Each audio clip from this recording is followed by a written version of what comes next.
Well, I would have to say that the inspiration for capturing Juneteenth not only dates back to what my early roots were with the local Juneteenth Festival here in Buffalo when it was started here in 1976, my dad being part of that committee and it being tied into my family. It was brought here to be a revitalization effort to bring a renewed interest into the Jefferson Avenue business district of the African American community. It was also done in response to the bicentennial celebration in 1976, which was happening all across the country. And also, in addition to that, for my inspiration, was decades later in the mid to late 90s when I did the documentary on the history of the Build organization, which organized the Juneteenth Festival. In doing the research for that documentary, I had come across so many classic vintage photographs as well as newsreel footage of some great images of the Juneteenth Festival. And just the whole essence of that event, compelled me to first start off by shooting video, because I'm also professionally in media for over 20 years. So just shooting video initially and just capturing the images that way was a very inspirational thing. In addition to that was, years later in 2013 when I got into photography, and I wanted to just capture some still images, frozen in time, of just various moments during the Juneteenth Festival. You look for the smiles on people's faces. You look for people obviously enjoying themselves. You go to the African dances and you get like the intensity and the artistry of the people that are involved in the dances, the people that are performing on the stage. You go for, you try to capture their moments. You try to capture the enjoyment of the crowd. It's more of an effortless thing, but now I find that capturing the moments come a lot easier to me, because sometimes you can be out there flicking and you can post, and really what happens is that when you post it on social media and people will have like favorite shots that they'll just share and stuff, that images that they'll enjoy, and then years later those tend to become some of your most classic shots. But capturing the moments for me at this point is more of it's really an effortless thing now. It's become a lot more effortless now than it was back then when I was really trying really hard to grab this and grab that. And sometimes, you can capture a great moment and not even,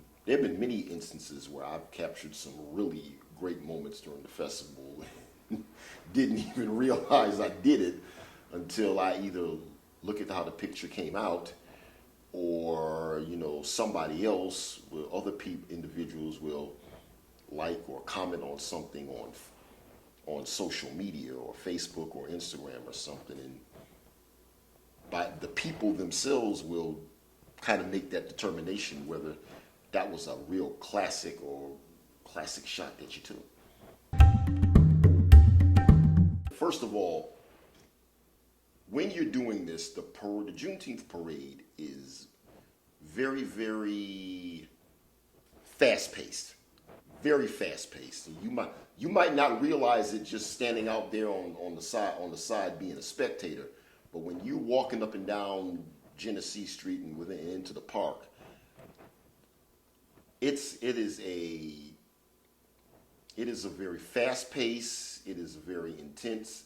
That really is the most busiest time for shooting, because that's when things are happening just like that, man. I mean, you're capturing the step shows from the fraternities and the sororities. You're capturing the drill teams. You know, you want to get the right shots with the kids that are on the drill teams. You got people that are. You have the politicians, of course. You have you got the classic cars that are driving down the streets on display. You have the crowd enjoying themselves. So you're walking down the street, people in the crowd can flag you down. Cameraman, get me. They want to get their picture taken. Then you're taking shots from the reviewing stand, and what gets even more challenging is like last year I decided to, when I did last year's video, I decided to bring back the video footage, because like for three of those 4 years I was doing just still shots, and I decided to mix in video. So that made it even more of a task. I mean, particularly when it comes to the step shows from the frats and the sorors, as well as the drill team. You want to be able to capture that stuff at just the right moment. And they're doing their exhibitions all throughout the parade. So you have plenty of time to do it, but getting the right shots at the right time can be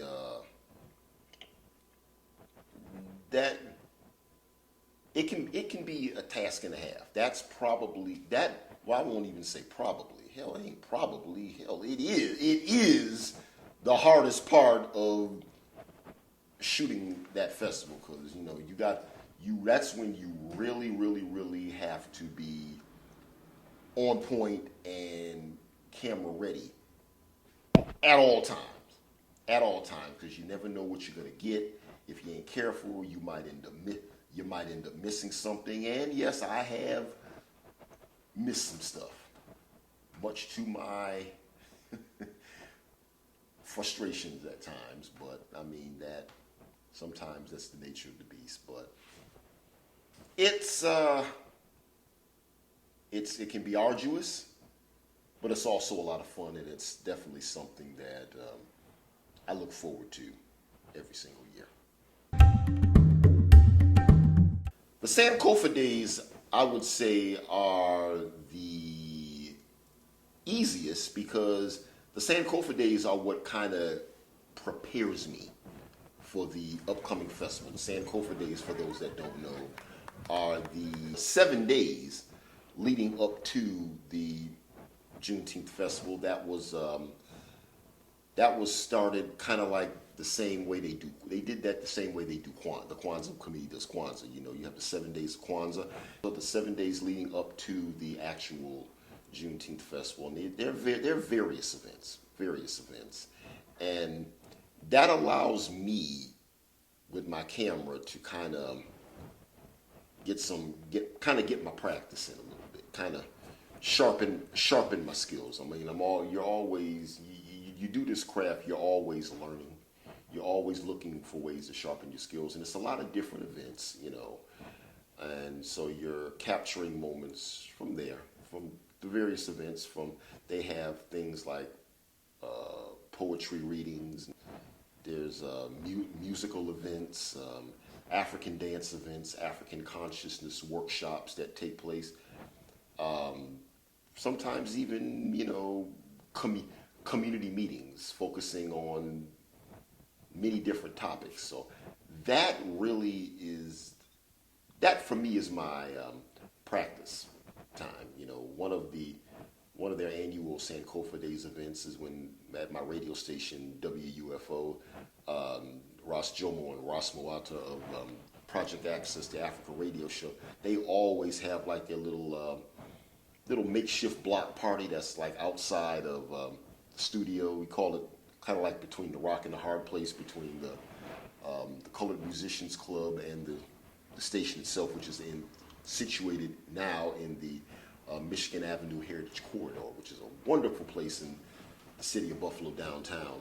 And we have our little block party over there on Michigan Avenue, and we bring the community out. People get to come into the station, do interviews on on the air, as well as going to the parking lot. We have like a lot of dance parties and like little mini concerts out there. So, you know, we're able to get a lot. I'm able to get a lot of good shots and images through that day also. So Sankofa days are pretty much the preparation for the job that's to take place at the actual festival itself. One of the newest events that the Juneteenth has had is an event called Joko Bena. Yeah, they did that for about the last couple of years, and I've had an opportunity to capture images at that event. That was, you know, low light situations can be challenging, and those couple years were a little trying for me, I have to admit, but I was able to pull a few memorable images out of that particular event. It's like African dance and musical performance based type of event. They've had it both at the first year they had it at the Buffalo Academy for the Visual and Performing Arts, and the second year they had it at my alma mater, Build Academy Stand Up, and those came out. Those were really wonderful events, and and that's also held during the Sankofa days, and that was one of the. I'd have to say that was one of the probably the most challenging shoots that I've had was at that event. But sometimes I kind of had to do.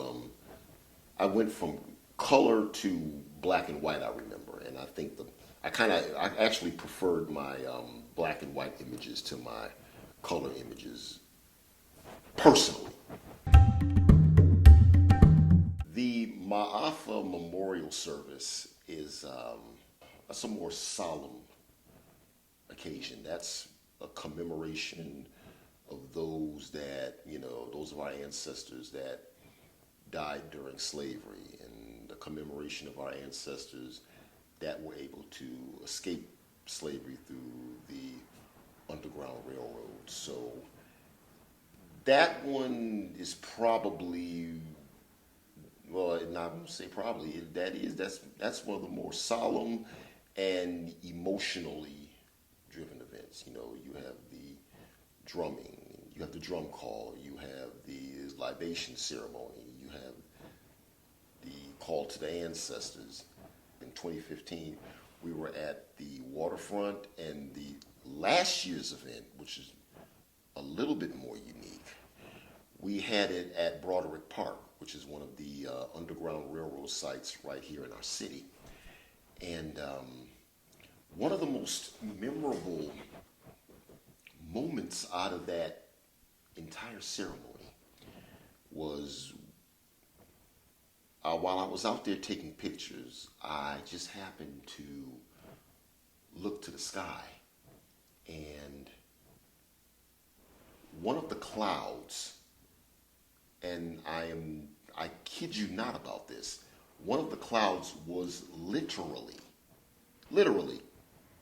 in the shape of Mother Africa, the continent.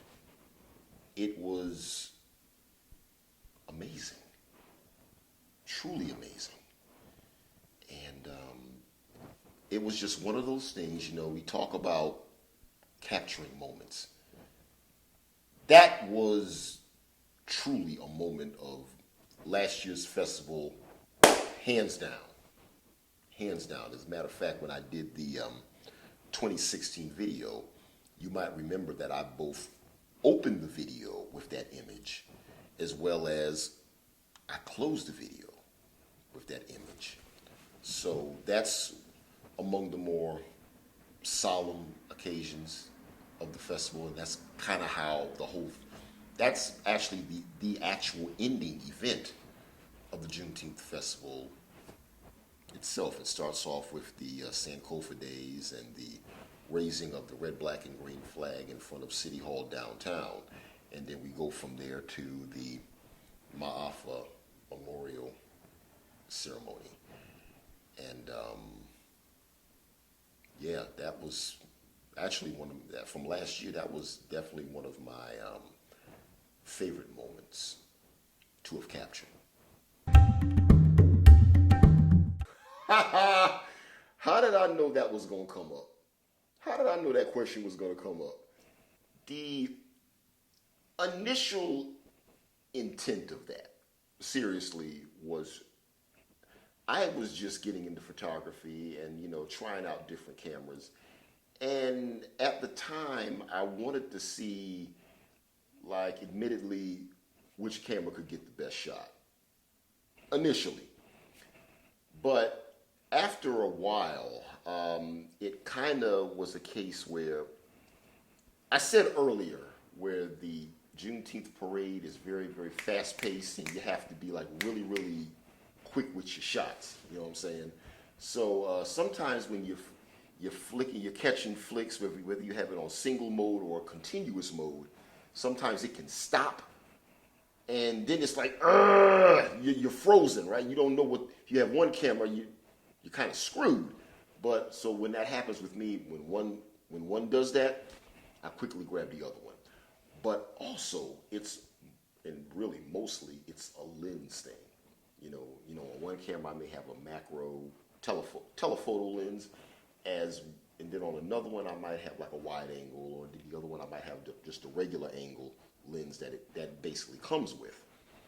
And so you're capturing different moments with that. So you can sometimes you can switch from close-up shots to wide-angle shots, and you don't do too many wide-angle shots, but the close-up shots, and then you have like your regular angle, the regular lens, where if I'm walking up the parade route, and somebody waves to you or tries to flag you down, cameraman, they want to smile to get on, they want to smile and get their picture taken. That happens a lot.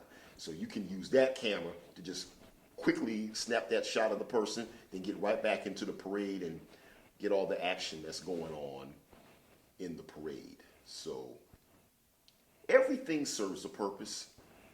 Now, it's been about 4 years. I don't know I don't know how much longer I'm going to keep doing that, but I do intend on continuing that into this upcoming festival. But at the same time, I mean, if you might notice that if you're really paying attention, a lot of photographers do that.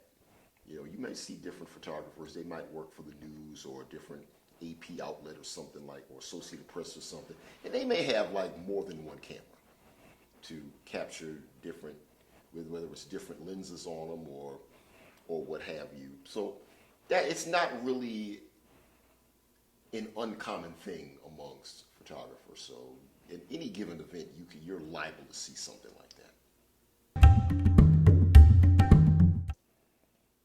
Favorite shots? I don't know. I think I've taken so many shots. It's kind of hard to like pick just one. If I could put my finger on it, I would have to say my favorite shots would really be, seriously, at the waiting pool. It's just something about capturing those particular moments where those are really some of my favorites. Are the shots of the children that are playing at the waiting pool, because these last few Juneteenths, these past few years, those have been on some hot days, and you just get shots of these children just in the pool, in the water, just enjoying themselves, cooling themselves off.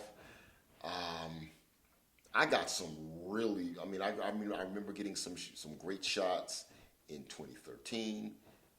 I got some amazing shots last year too, man. One shot was just incredible with a kid that was playing in the water, and you can see this kid. He had his hand out like this, and you could just see the drops of water just flying in the air, and that actually was one of my top favorites. The year before that, 2015, there was one shot that I took, and a lot of people had asked me about how I did it. And my answer to it is, I don't know how I did it. I am almost certain that I was kind of testing out a shot on my camera at the time. And it was a shot where you have like maybe one or two kids in the photo, but they're blurred out.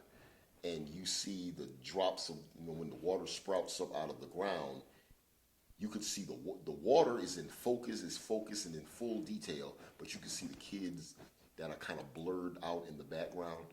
And a lot of people ask me about that shot, and that wasn't an intentional shot.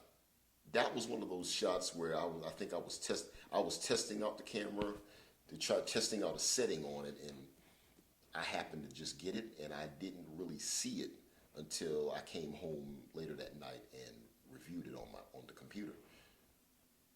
And like, wow. But in terms of favorite, I mean, of course I do the videos. Now, in terms of what my favorite video was from the last 4 years, hands down it was the one that I shot in 2015. Yeah. That was that one got the most feedback. That one was, I mean, a lot of people said they were emotional. They teared up when they looked at it. That was the year that they had the reenactment of Paulo and Diatra did a reenactment of the freeing of the slaves from slavery, an actual Juneteenth reenactment when the slaves got the word that they were free. And I got some great images from that performance, and that was the one. That I would have to say was between that and the Ma'afa memorial ceremony, as well as between the reenactment, the Joko Bena, and the Ma'afa ceremony. Those were like the three, from what I heard from so many people, those were the three like tear jerkers of that video. So you know, like anybody will tell you, when you do something, when you put together some artistry like that, and someone gets emotional and cries and tears up, that's one of those moments that's when you really know that you did your job. My plans for this year's festival, I don't know. Right about now, at the time that this interview is being shot, it's not even Memorial Day. So to be perfectly honest with you, I haven't even gotten that far yet. So you'd be better off asking me that probably by the first week of June or something like that, pretty much, because that's around the time when I start to review the pictures that I took the previous year, and I kind of review them and look at what I did this year, look at what I need to improve on, maybe try something differently. Last year, I decided to bring back video and integrate that with the photos, and I do intend on doing that again this year. Not sure how I'm going to put the video together. Last year's video kind of came together conveniently. You started running around working with somebody else doing interviews, so I kind of included that in the photo and video essay. Not sure if I'm going to do it like that again this year, but I'm going to do something. But I'll just end it like this by saying capturing Juneteenth is one of the highlights of my year. It's something that I look forward to. It's something that I tremendously enjoy doing. I can honestly say it's one of my absolute favorites to do. And this year, I can't wait to see what I capture. You know, you're capturing moments I said that it went from being a focused thing to being more of an effortless thing. I mean, the festival as a whole, the entire spectrum of it, I'm talking from the Sankofa days to the festival to the Ma'afa Memorial at the very end. Everything is very spontaneous, very unpredictable and unexpected. It's just a matter of being at the right place and the right time with the right camera. So I'm looking forward to it. I'm looking forward to seeing all of you at Juneteenth as well. So celebrate Juneteenth. God bless.